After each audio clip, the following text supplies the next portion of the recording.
Welcome, sweet friend. If you're here today, it means you've walked through a storm few can understand. Losing a husband doesn't just leave an empty chair at the table, it changes the very fabric of your days. And in that fragile space, life demands decisions when you barely have the strength to breathe. But hear me, you deserve time, clarity, and kindness. Together today, we'll walk through 6 costly mistakes, and I'll show you how to protect your future with wisdom and grace. Nancy thought she was prepared. After 45 years of marriage, after raising children and building a life together, she believed she could handle anything. But when her husband passed, everything shifted. The house felt too large, the days stretched endlessly, and the nights were the hardest. People meant well, offering advice, suggesting moves, handing her forms to sign. In her sorrow, Nancy nodded along. She sold their home within 3 months. She changed investments without asking enough questions. She said yes to loans and gifts she now barely remembers agreeing to. Months later, standing in a much smaller apartment surrounded by unfamiliar walls, Nancy realized she hadn't made choices for herself. She had made choices to escape the pain. And no one, not once, told her it was okay to wait, to sit still, to breathe first. Today, I'm here to tell you what Nancy wished she had heard. You have time. You have every right to move slowly. And you have every right to protect your heart first. Mistake 1. Not updating legal documents. My dear friend, there are few things more difficult than facing a mountain of paperwork while your heart is still learning how to beat in a world that feels so empty. When your husband passes, it's not just the echo of the house or the empty chair at the table that weighs heavy. It's the invisible burden of choices that must be made, documents that must be signed, a future that must be protected, even as the present feels unbearable. In that moment, it's so easy, so understandable to push all of it aside, to say, not today, not yet. To believe that the love you shared, the life you built together, somehow still shields everything without you having to lift a trembling hand. But here is the truth that grief tries to hide from you. If you don't update your legal documents, if you leave old beneficiaries on retirement accounts, outdated wills sitting quietly in a drawer, life insurance policies naming people you haven't spoken to in years, then one day, when you least expect it, all that you worked for, all that you cared about, may be lost to strangers, to confusion, or to the cold mechanisms of the state. I have watched it happen again and again. A woman's home, full of memories stitched into every room, becomes entangled in probate court because her husband's name remained on the deed and no one thought to change it. Bank accounts meant to sustain her through her final years are frozen for months, sometimes years, because of a missing signature. Children who once shared holiday tables and childhood bedrooms find themselves at odds, their grief twisted by suspicion, resentment, and heartbreak, all because the paperwork left questions when it should have left comfort. And it is not because she didn't care. It is not because she wasn't smart enough, strong enough, good enough. It is because no one told her how urgent it was. No one told her that love alone would not keep the house safe, the savings safe, her voice safe. That's why I am here today with you. Not to overwhelm you, not to add another weight to your shoulders, but to give you a gift. The gift of time reclaimed, of peace secured, of dignity honored. Set aside just one afternoon, sweet friend. Sit down with someone who will walk with you, not rush you. A lawyer who listens. A trusted advisor.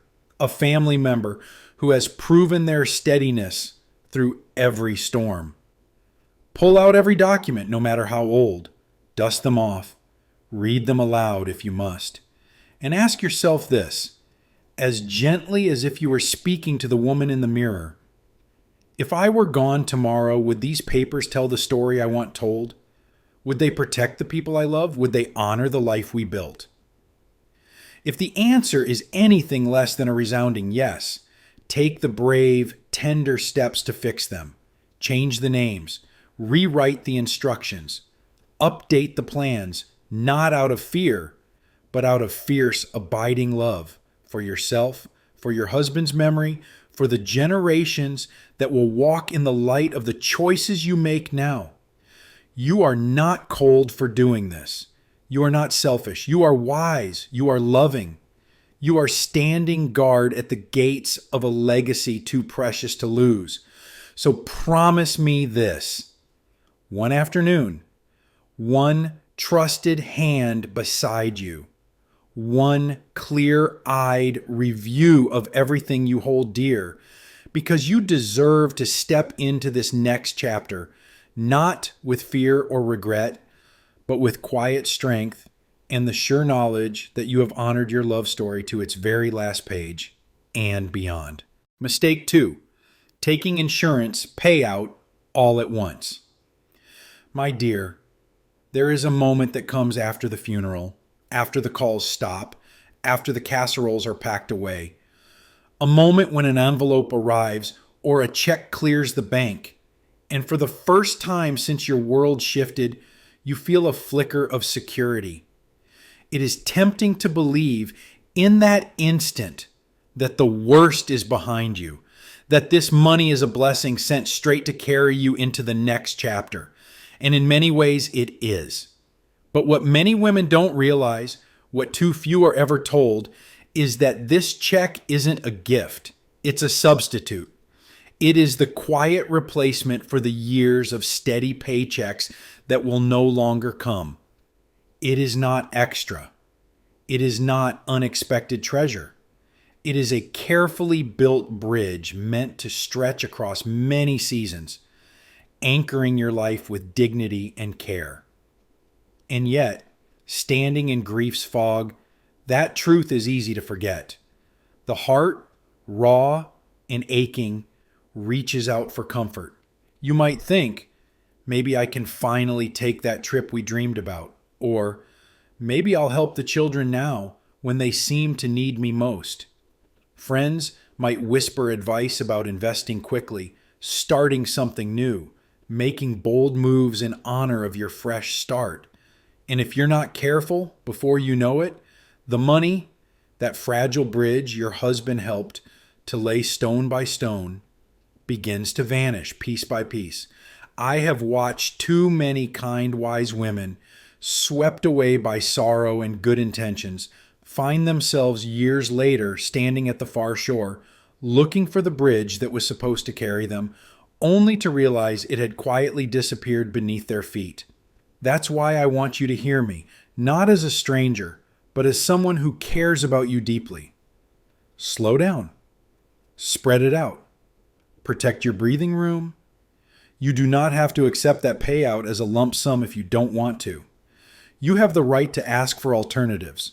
Monthly distributions, annuities, structured payments, ways to transform that overwhelming flood into a calm, steady stream that nurtures your life without overwhelming it. Because rushing to cash everything, spending freely to soothe the ache, isn't healing. It's trading long-term security for short-term distraction. A good financial advisor, someone patient and trustworthy, can help you build a plan that honors your grief and respects your future. A steady income protects not only your checkbook, but your peace of mind, giving you space to wake up slowly each morning without panic, to move through your days with freedom rather than fear. This is not about scarcity or about holding on to every dollar as if it were your last breath.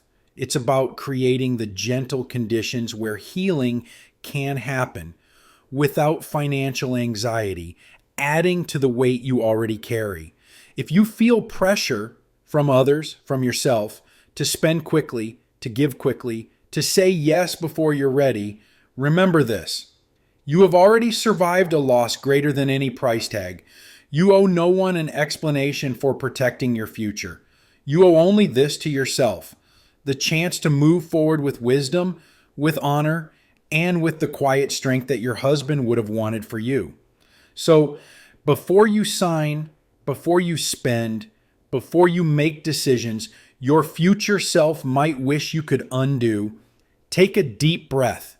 Sit with the options. Find the slow, steady rhythm that will carry you, not just through this month, but through all the beautiful months still ahead.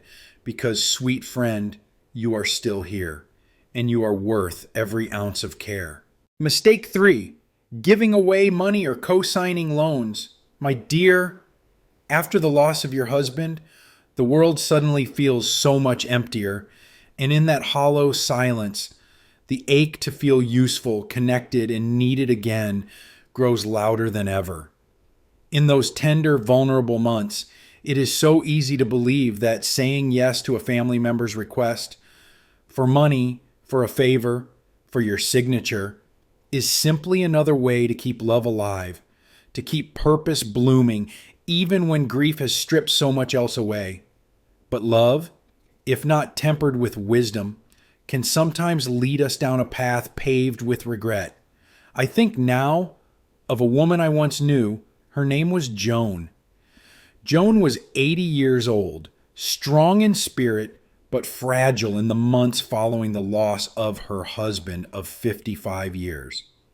When her eldest grandson came to her, full of hope and plans, asking her to co-sign a loan for his new business venture, her heart answered faster than her head. Of course she would help. Of course she would believe in him. Wasn't that what family was for? Wasn't that what love demanded? Joan signed the paper, smiling through tears, feeling for the first time in months like she mattered again, like she was doing something good, something necessary. But the business faltered. The economy shifted. Payments were missed. And before Joan could even understand what had happened, the letters began arriving. Letters that grew sharper, more urgent, more threatening. Because her name, her promise, stood behind that loan. And now it was her modest savings, her retirement, even her beloved little home that were on the line. The heartbreak that followed was twofold. Not only did Joan lose much of the financial security she and her husband had built over a lifetime, but the relationship with her grandson, the very bond she had hoped to strengthen, fractured under the weight of blame, shame, and silence. Sweetheart, love is one of the most powerful forces we possess, but love, when unguarded by wisdom, can lead to heartbreaks far deeper than we ever intended. Love wisely. Protect what you and your husband built with decades of sacrifice, hope, and unwavering devotion. Before you say yes, before you sign a loan, give a large gift, or extend your name to someone else's dreams, pause, breathe. Ask yourself, with tenderness and truth, am I doing this from true security, or am I doing it because loneliness whispers that I must? Would my husband, the man who spent a lifetime building this safety with me, encourage this choice, knowing what we both worked so hard to create? It is not selfish to say no. It is not cold to protect your home, your savings, your peace of mind. It is love, not just for yourself, but for the life you still have ahead of you. The life he would want you to live with dignity, freedom, and joy. You can still support those you love with advice, with encouragement, with guidance, without tying your financial future to their risks. You can still give, but give from your abundance, not from your foundation. If you find yourself feeling pressured, uncertain, or rushed, that is your heart's quiet signal to step back. Seek counsel. Take time. Trust that those who truly love you will respect your carefulness. And if they do not, that too is a kind of clarity you deserve to see. You are not just a helper. You are not just a source of money or opportunity. You are a woman whose lifetime of love, labor, and wisdom deserves to be honored and protected. So protect it, my dear. Protect yourself. Protect the beautiful life you and your husband wove together, thread by patient thread, year after faithful year. Say yes to love, say yes to hope, but say yes to wisdom first. Mistake 4, rushing to sell the house. My dear, in the quiet after loss, the walls that once wrapped you in warmth and laughter can begin to feel foreign, even suffocating. Every room seems louder in its silence. Every doorway seems wider without his footsteps passing through it. The home you built together, brick by brick, memory by memory, suddenly feels too big, too empty, too heavy to carry. It is in this fragile place that the idea of selling your house can seem like salvation. Well-meaning friends may tell you it's the practical thing to do. Family may suggest you need something smaller, easier, less burdened with memories. And in the depths of your sorrow, a part of you might desperately want to believe them. Because surely, if you can change your surroundings, maybe you can change the aching loneliness that clings to every room, every chair, every carefully folded blanket still carrying his scent. But sweetheart, hear me. Grief shouts at you to run. Healing, however, whispers for you to stay. Selling your home too soon, while your heart is still tender, while your mind is still cloudy, can feel like relief in the moment. Yet far too often, it leads to a second wave of loss, deeper and more regretful than the first. I have walked alongside too many women who, 6 months or a year later, stood in unfamiliar apartments or unfamiliar cities, mourning not just the man they lost, but the home, the history, and the sanctuary they left behind too quickly. Because a house is never just walls and windows. It holds the smell of his coffee brewing at sunrise. It holds the creak in the hallway where he always paused to kiss you goodnight. It holds the faded marks on the kitchen wall where grandchildren's heights were measured every summer. Those are not things you can pack into moving boxes. Those are not things you can buy again with the sale of a property. That's why I urge you, with all the gentleness I can muster, give yourself time, not days, not weeks. A full year, 4 seasons to breathe, to cry, to remember, to begin rebuilding your inner strength before you make a decision that cannot be undone. In that year, you may find that the house, though it feels unbearable now, softens into something sacred again. You may find that repainting a room, moving furniture, planting new flowers in the garden transforms grief from a raw wound into a tender companion, one you can walk beside instead of running from. Or perhaps after a year you will still feel ready to move, but you will make that decision with clear eyes, with peace, with wisdom, not driven by pain, but by purpose. You deserve that space. You deserve that clarity. You deserve a choice made in healing, not in heartbreak. So if today the house feels too big, too empty, too hard, take a deep breath, close your eyes, touch the walls that have held your love for so long, and tell yourself, I don't have to decide today. I don't have to run. I can wait. I can heal first, because healing is patient. And your story, my dear, is not finished yet. Mistake 5, trusting the wrong people. My dear, grief is a strange tide. It ebbs and flows, pulling away what we once thought unshakable, leaving behind wide stretches of vulnerability that we do not always recognize until it is too late. In the weeks and months after your husband's passing, when the ground beneath you still feels loose and unfamiliar, you may find yourself surrounded by voices. Some kind, some eager, some persuasive. Offers will come, sometimes wrapped in gentle concern, sometimes cloaked in urgency. Let me handle this paperwork for you. I know a great investment opportunities. You shouldn't miss it. You've got so much going on, so just trust me with the details. And because you are tired, tired in ways the body cannot name, and because you have spent a lifetime believing in the goodness of others, it is tempting, heartbreakingly tempting, to say yes, to let someone else take the reins, even for a little while. But my dear, please listen carefully. Not every hand extended towards you is reaching to lift you up. Some are reaching to take what you have worked a lifetime to build. The world, though filled with goodness, is not without shadows.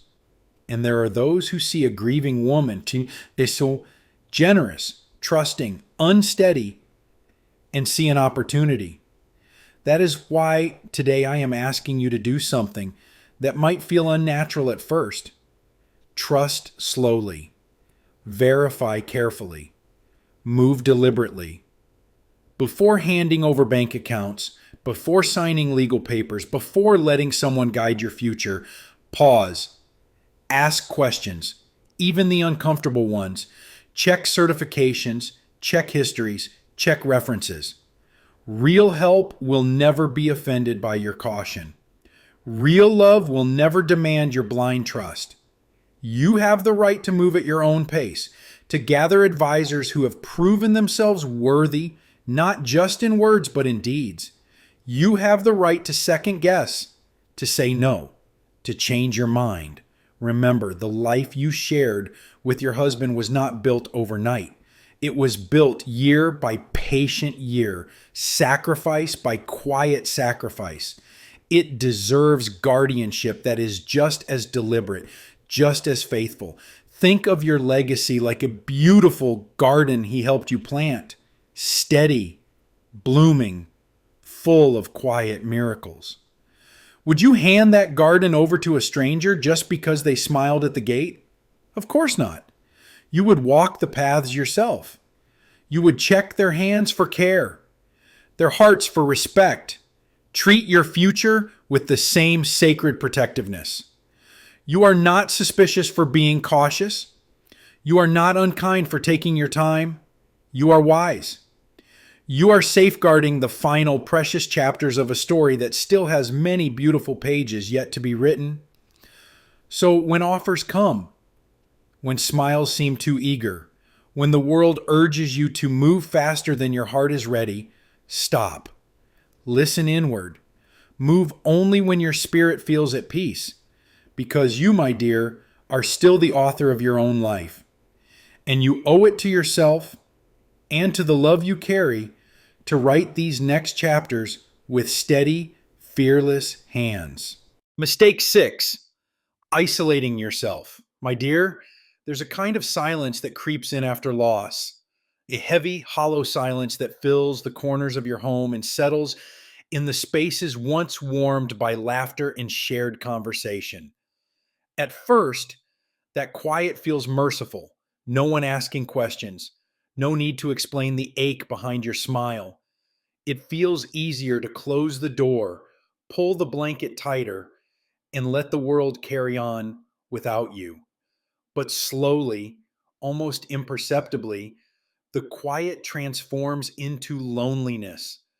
Loneliness that seeps into the fabric of your days, stitching itself into every meal eaten alone, every unreturned call, every invitation politely declined. And the longer you let it linger, the harder it becomes to find your way back to connection. Sweetheart, please hear this. Grief grows heavier in silence. Connection lightens it. Your husband would not want you to disappear into the shadows of sorrow. He would want you to sit across from an old friend at a cafe, stirring your coffee and telling stories that make you both laugh through tears. He would want you to pick up the phone when your sister calls just to check in. He would want you to say yes when your neighbor invites you to sit outside and watch the sunset. Healing does not require grand gestures. It asks only for small, brave steps. Answer that phone call. Say yes to that lunch date. Take the hand that reaches out for yours. because you, my dear, are still here. And the world, though quieter now, still holds space for your laughter, your stories, your beautiful, complicated, extraordinary presence. You deserve love. You deserve company. You deserve to be seen, even now, especially now. My dear, as we close this conversation, remember, avoiding these 6 costly mistakes isn't just about safeguarding paperwork or savings. It's about protecting something far more precious: your peace, your dignity, your future filled with hope. You are not lost. You are not forgotten. You are a woman still weaving a life rich with meaning, courage, and new beginnings. Your story is not ending here, it's unfolding into a new, beautiful chapter. If this message touched your heart today, please tap that like button so others may find this light too. Share in the comments, what is one precious piece of wisdom your husband left you with? And if you know another woman walking this path of grief, gift her this video, because sometimes a quiet word of comfort can carry someone farther than we ever imagined.